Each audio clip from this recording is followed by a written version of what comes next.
માંગરોળ ખાતે 69માં સ્વાતંત્ર્ય પર્વની ધામધૂમથી ઉજવણી કરવામાં આવી હતી।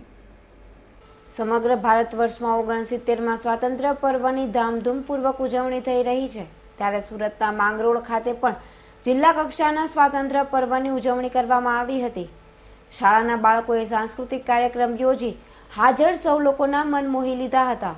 તો આ પ્રસંગે રાજ્યના ગૃહપ્રધાન રજનીકાંત પટેલ પણ હાજર રહ્યા હતા અને રાષ્ટ્રધ્વજને સન્માનભેર ફરકાવી સલામી ભરી હતી અને પોતાના વ્યક્તિત્વમાં નરેન્દ્ર મોદીના શાસનમાં વિકાસની ગાથા ગણાવી હતી અને ગુજરાતમાં સળગી રહેલા પાટીદારના અનામત આંદોલન બાબતે પોતાની પ્રતિક્રિયા આપતા કહ્યું હતું કે મંત્રી નીતિન પટેલ સહિત 7 મંત્રીઓ મળી સમાધાન માટે પ્રયાસો થઈ રહ્યા છે।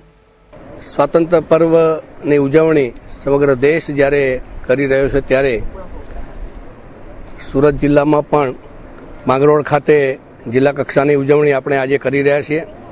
હું જિલ્લાના અને રાજ્યના સૌ ભાઈઓ બહેનોને સ્વાતંત્ર્ય પર્વની ખૂબ ખૂબ શુભકામનાઓ પાઠવું છું। મિત્રો, ગુજરાત એ સમગ્ર દેશનું ગ્રોથ એન્જિન છે।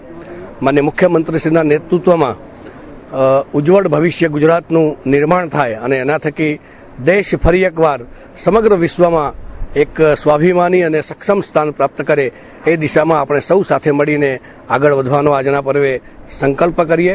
સૌને સ્વાતંત્ર્ય પર્વની ખૂબ ખૂબ શુભકામનાઓ।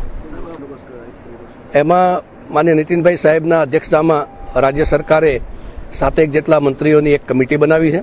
આવનારા સમયમાં આ મિત્રોને સાંભળીને સંવાદયુક્ત વાતાવરણમાં આપણે કઈ રીતે એનું નિરાકરણ આવે એ દિશામાં પ્રયત્નો કરીશું।